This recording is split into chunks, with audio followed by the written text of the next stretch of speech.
140 قرش. دي خدمة العملاء 20 جنيه. الرابعة من 651 ل1000 عاملة 155 قرش.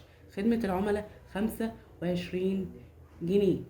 الشريحة الخامسة أكتر من 1000 كيلو واط، دي بالقرش 160 قرش، يعني جنيه و60 قرش.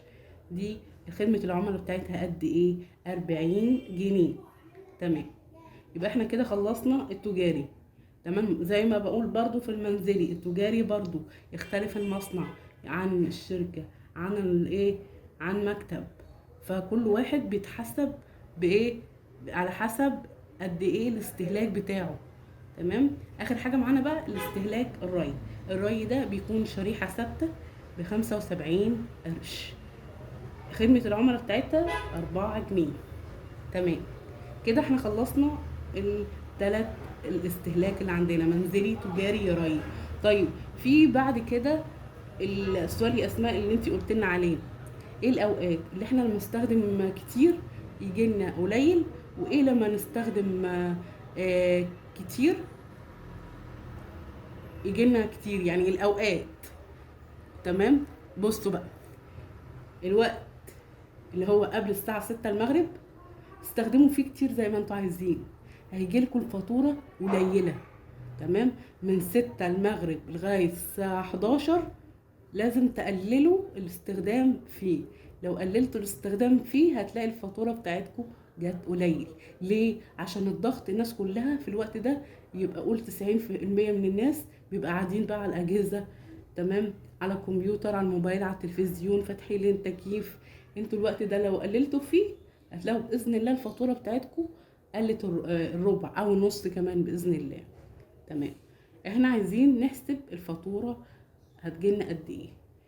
طبعا احنا عرفنا الشرايح اهي وسجلتوها معايا. هنحسب ازاي الفاتورة بقى؟